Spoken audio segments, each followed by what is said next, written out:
Welcome back, part 2. Come back and check out part 1. My battery ran flat, guys, sorry about that. We're talking about the expansion of Earth, expanding out from the centre of the Earth. So this is what happens in the toroidal field of our Earth. Everything not fixed to the Earth will expand as it moves south. This is why we talk about giants in the Bible. Giants here, or Norse mythology, little people, little trolls, or giants. Giants in those days, it's just all a story. Analogies. So, every latitude is relative to the observer. So the field expands outwards. Everything in the field expands outwards because we are all creatures of light. Everything on earth is of the light. Everything is of light. The magic of the light. And we're in the electromagnetic field in this light. So we obviously expand with it. All the animals, everything. Take anything from the ground, take it with you. It's now in the ether. It will expand with you. So you might be a pinhead here. By the time you get out here, it's a flipping size of a truck. Keeps expanding. So what's happened? Why did that bring you back to this ball idea where you've got the North Pole and the South Pole? Because look, it's all relative. It's all relative to the arcs of longitude. Latitudes will stay the same. It's this expanding outward arcs of longitude. So you're expanding with the whole system. So, see, it's relative to you. That's relative to him. So you've got no idea this is happening to you because you can't, there's no way of you relaying this back to this guy here. Your camera, everything is expanded with you. It's just the heavenly realm we exist in. And whether humans can handle this or not, I don't know, but this is probably one of the reasons why your elite system doesn't talk about it. There's a lot of secrets that you don't know that they keep to themselves. So understand that the expansion of the Gleason map goes hand in hand with the Mercator map. Because the Mercator map shows you that all these lines are parallel because they're all relative to the observer in his place on Earth. Okay? Man's arc of horizon is a separate thing again. He's only seeing so far. He sees everything go over his arc of horizon like this. This is why nothing shrinks or expands.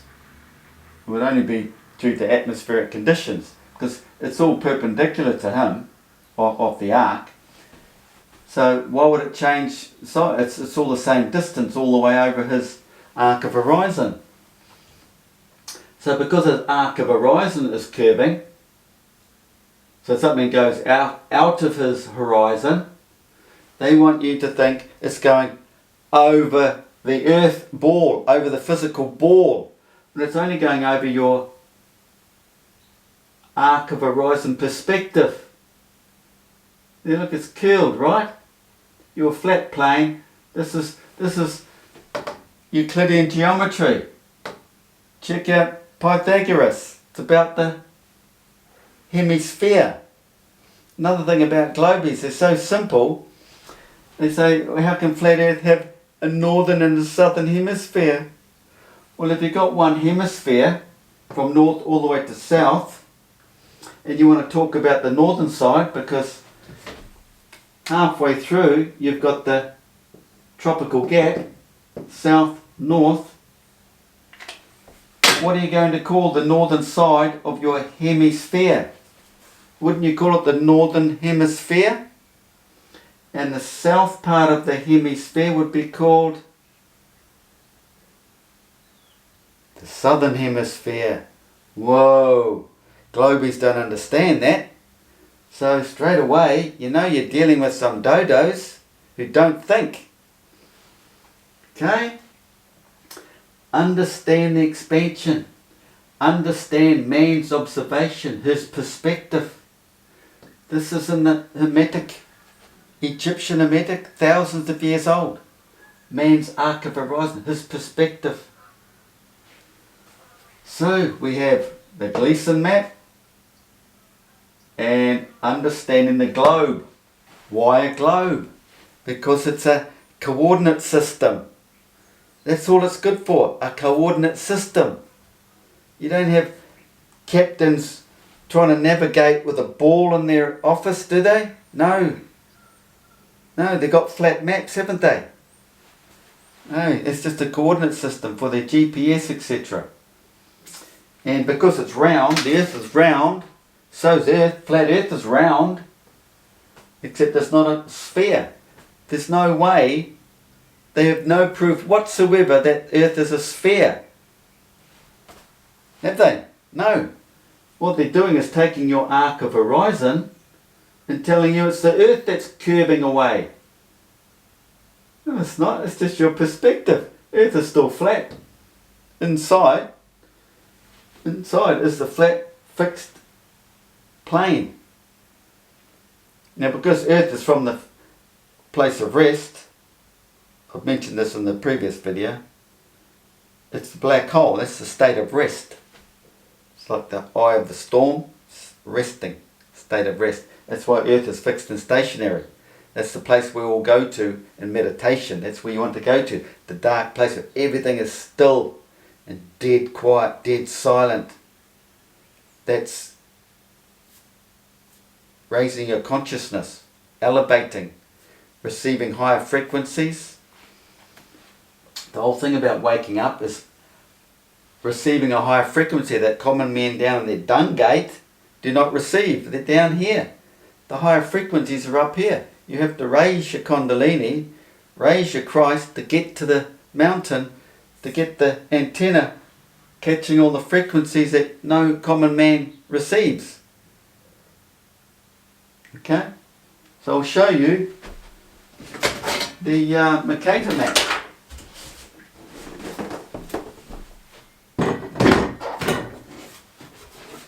Here's the Mercator.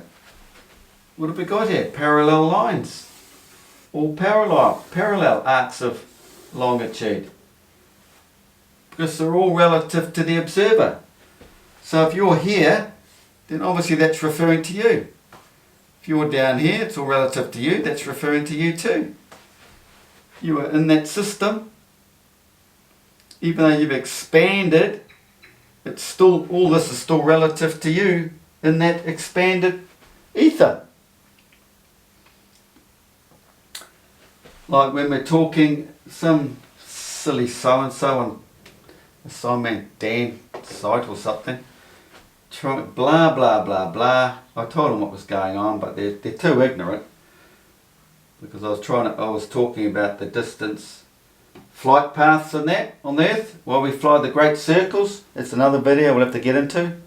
Understanding the great circles, sticking to the latitude, because it's relative to the observer, it's relative to everything. So you want to be sticking to the great circle.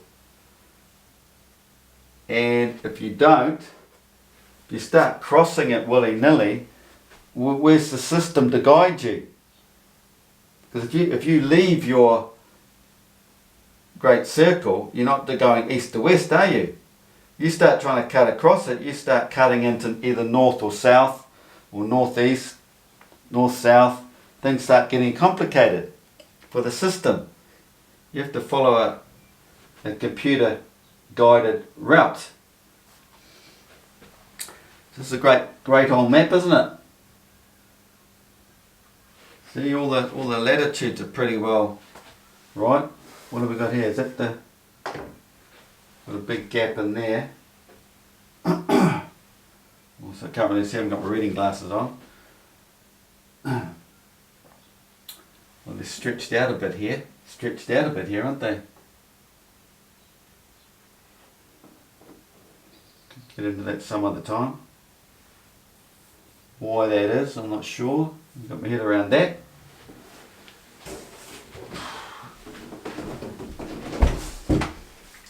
So, if you really want to understand the truth, you'll have the globe over there as your coordinate system, or a way of seeing the Earth in one pretty model. You could also have the Gleason map, which is showing you the expansion of the field and how the continents are all relative to arcs of longitude, stretched to suit the arcs of longitude. And then you can have yourself a Mercator map, which would be the one you'd probably use for navigation. Okay? So, there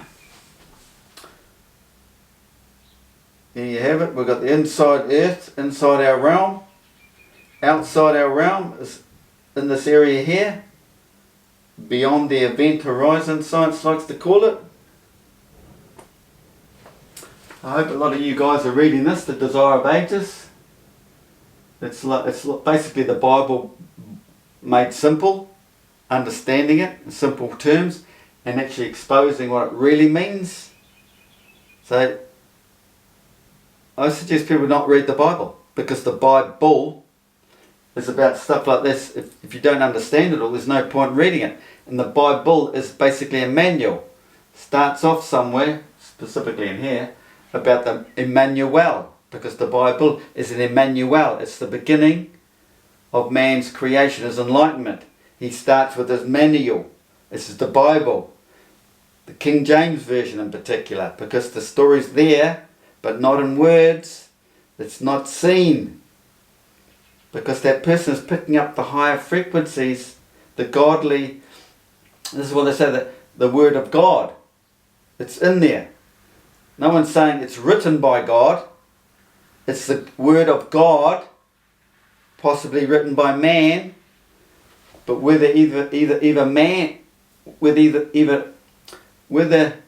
man actually wrote it or scribed it in mud, clay bricks, it might have just appeared, like the Great Pyramid. So, understanding the divinity of our realm, people need to get their head around that. It's not all physical. It's not physical. Okay, so this is video 2, because the first video ran out. Go back and check out the first one. Hope you understand everything there. You want to understand how the southern field moves around the northern hemisphere. Check out my earlier videos. Nice number, isn't it? 333. 33.3% bigger than the northern hemisphere. All these star rotations, or this motion that flows around the Earth. So